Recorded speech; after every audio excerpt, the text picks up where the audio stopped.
members of the faculty, staff, and members of the press. It is indeed an honor to deliver this address on the occasion of the 39th Convocation. I just wanted to bring to your notice some of the changes we are introducing in the academics and the extracurricular life at IIT, ISM and Bar. And then I'll give you my views on your pursuits after graduation. You will be happy to know that we are making significant changes in the curriculum. From 2019-20 academic year, the Senate has approved the introduction of the double major, which means that by spending 1 year extra, you literally get a second BTech degree. The other changes we are making is that the dual degree program will not be from JEE. Students will be able to opt for it at the end of the second year. In addition, we have made our curriculum more flexible. The number of compulsory courses will reduce. The number of department electives and the number of open electives are all set to increase so that we produce students who are all-rounders but yet have core competency in their fields. In research, I forgot. In addition, what we are also doing is from next semester onwards, we plan to also introduce relative grading. In terms of research, we have taken a number of steps. We have big projects in coal bed methane. We have projects in enhanced extraction of oil, virtual reality, etc. In addition, we have just inked an MOU with IBM to set up a center for artificial intelligence, and hopefully very soon we'll be having an agreement with ARM for an ARMS center. You know, ARM is related with development of chips. We've also made a number of changes in the extracurricular activities. The 2,000 boys hostel which was stalled the construction will start, and hopefully in a year's time it will be ready. So the cramped hostel conditions that you all faced will not be faced by the students coming after you.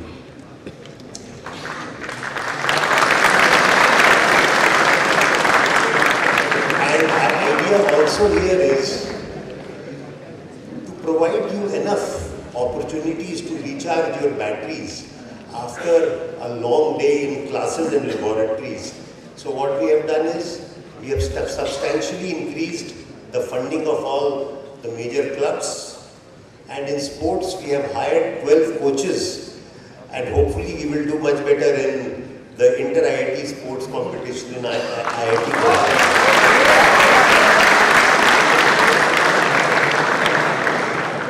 What we noticed was other major changes.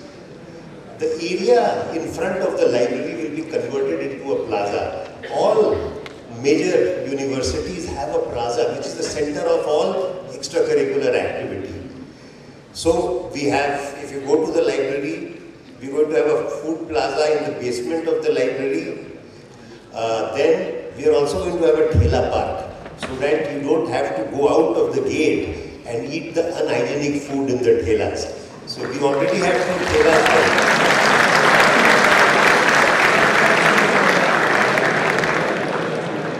More importantly, that will be the hub of activity. So what we hope, with the cooperation of the students, we plan to just block the area from Jasper to Petroleum Engineering Department to motorized traffic every day from 6 to, let us say, 8:30, and have some sort of program, something like an Indian Idol, Dumb Charade, all those competitions. So you can enjoy the ambience and you can get good food to eat simultaneously. How about the larger picture? Now that you have graduated from the institute, you must have seen the real world, which is very different from the life you had spent at IIT ISM. It is actually a time for introspection, time for looking at what are the objectives in your life. You know, we expect our IIT ISM graduates to be global leaders in their profession. But global leaders have a dream, a vision, and a larger objective in life. But let us go back to your past. Let us step back and go to your past. You will find that life has been running for you in the literally an auto mode. In the later part of the school, you either go for medical or JEE. If you're scared of a needle, or if you're scared of seeing a wound, you end up being an engineer. Once you crack the JEE exam, you select a department not based on your passion. You select a department based on where you would get the maximum return on investment. So everybody, for example, would want to be a computer science engineer. And once you are in IIT, you would be looking for grades and finally a job. A job in a famous company with a good package. There may not be any connection with your passion. There may not be any connection with your inner strength. So the question I want to ask you is, you have to look back and think, did you all, being an IITian and despite having enormous talent, did you do anything spectacular when you were at IIT? Think about it. So the question is, what should be our larger objectives in life? Obviously, being an IIT, we have to talk about technology. And if you look at technology, I wish when you look at the mobile, you look at websites like DARPA, you will see that in terms of technology in any field, whether it is steel, whether it is aluminum, whether it is electronics, whether it is computers, we are about 10-15 years behind the West in terms of technology prowess. So, what should be your objective? It's very clear. Being an IIT graduate, your larger objectives must relate to making India a global technology hotspot and catapulting India among the ranks of countries such as China and South Korea, who were below India in the early 70s. Now, what does that require? It requires technology vision. See, if you see most of the time, if you look at our research, if you look at our industry, most of the time we are playing catch-up. Something is developed in the West, and what we try to do is incremental improvement. And that is why, as graduates of ISM, you need to develop a technology vision. What do I mean by technology vision? Ability to see the direction in which technology is headed and follow up on that, start working on that immediately. Most technologies take a few years to mature, obviously with the exception of IT technologies where changes take place in a relentless pace, so that by the time the technology comes for commercialization, you are there with your product. Now let me give you an example how we have missed the bus. In 2017, Infosys came up with their driverless golf cart. In 2017, sorry. But by 2016, Google had already test run 28 lakh kilometers of their autonomous car. In 2015, Google had already run their autonomous cars in public roads, and they also had a blind man literally driving a car. So you see there's a gap of 8 or 9 years. It need not have been there. If you sort of dissect the technology of autonomous cars, you would see the sensors that are used for navigating autonomous cars in traffic, such as LiDAR, camera, radar, etc., were available before 2008, when Google started working on their driverless cars. We also had the expertise of integrating the data from all the sensors into a software for controlling the movement of the autonomous cars through traffic. But we never thought about it. And we are way behind. And if you think about it, some of the developments that you see are obvious. For example, in US, the automatic transmission came in the 70s. So, if you're driving a car, especially in the traffic in India, it is very clear. If you have a manual car, it's very painful. You have to keep on changing the stick shift gears frequently. You would want to have a you would want to have automatic transmission. When you are on a highway, you don't want to keep the accelerator pressed all the time. It puts strain on your feet. So you went to cruise control. So manual to automatic to cruise control. What was the next obvious direction? It was autonomous cars. It is a no-brainer, but we never thought about it. Similarly, you hear a lot about the cloud. With the advent of the internet area, wasn't it obvious that we had to move from physical computing to cloud computing? We never thought about it. Then, you hear a lot about artificial intelligence. Wasn't artificial intelligence a natural successor to the conventional automation system? Or in this era where, leaving aside what some leader says, clean technologies and renewable energy, we should have started work on it a lot earlier. So my question is,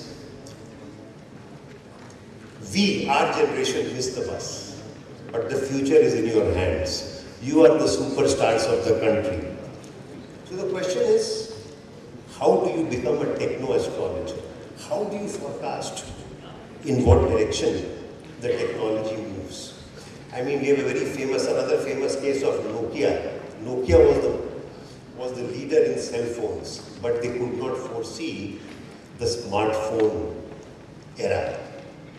And they stayed with phones and they're nowhere to be seen. So, some of the things are very simple. One, you just look around you. The problems would be staring at you. Many of you must have gone to Gurgaon or Delhi. You must have seen these tall skyscrapers with a glass front. देखा होगा? और glass में हिंदुस्तान में बहुत धूल धक्कड़ है, तो glass would get dirty. So have you ever thought that cleaning those glass fronts of these tall buildings would be a good business proposition? आपने कभी सोचा कैसे होगा? पुराने ज़माने में ऊपर से लटक के वो साफ करते हो. There's a recent innovation.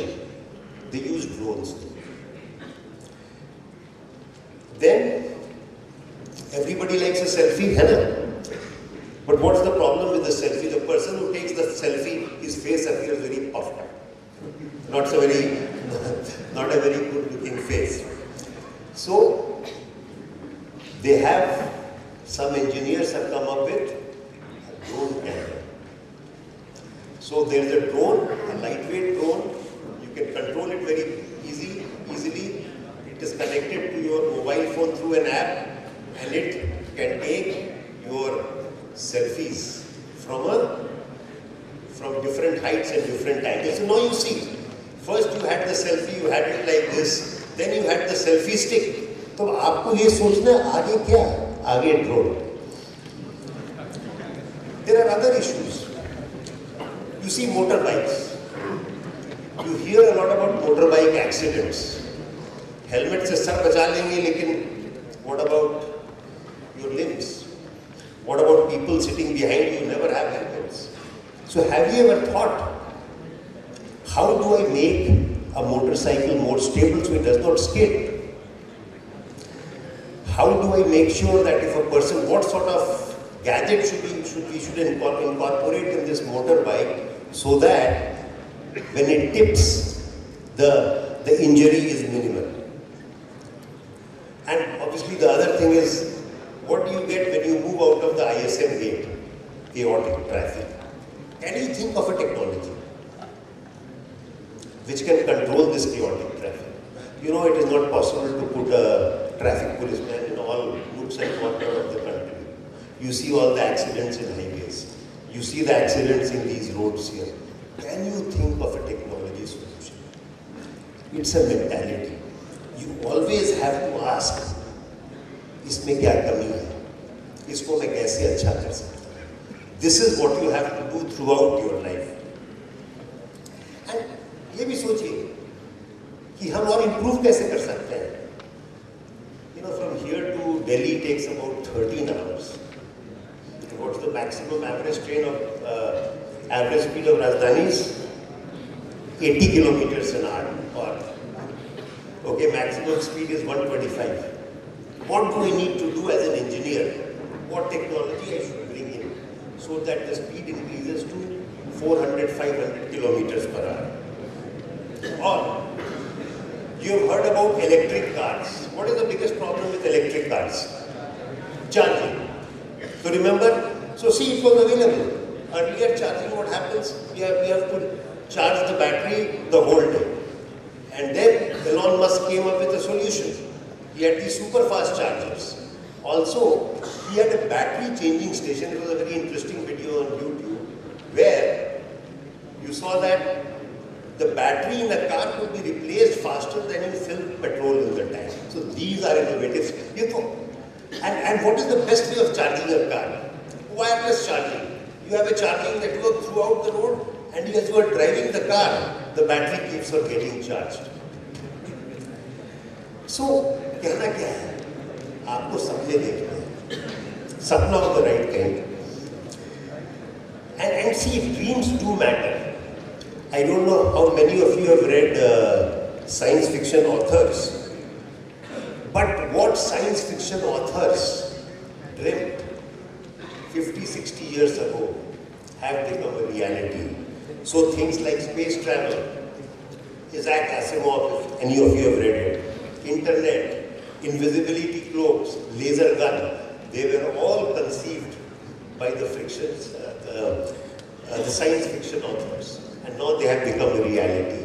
आपको सपने देखने होंगे, आपको सवाल करने पड़ेंगे, कैसे इसको अच्छा कर सकते हैं. And finally, I wish, since you are a technology institute, I hope and wish most of you become a crorepati techno nerd. Techno nerd means you are a technology genius, and like Bill Gates, Jeff Bezos or Steve Jobs. Why do I say crorepati? Crorepati is not about getting a $300,000 job in Google or Amazon. It is a metaphor for a grand vision, your grand dream, which can be fulfilled by your desire to excel in creating world-class new products. And there is another thing which has inspired me. There is one very unique thing about this IIT, is the Center for Societal Vision. The amount of work they do for the underprivileged is amazing. For doing anything, you need money. So once you become a crorepati, which I hope many of you will, it is about sharing your wealth to improve the lives of underprivileged around the world, just like Bill Gates and Warren Buffett. So graduates, you have to start thinking, when you are doing a job, it's not about going there from 9 to 5 and giving your best. You have to elevate yourself to a very different level. And finally, our thoughts go to one of our BTech students, Aditya Kumar, who is suffering from leukemia. And I hope, and I'm sure all of you will pray for his speedy recovery. You know, what is the characteristic of IIT, ISM that comes out? The sense of humanity. Within 1.5, we needed about 20 lakhs for his treatment. Within 1.5 weeks, the student, IIT ISM fraternity and the alumni were able to raise 23 lakh rupees.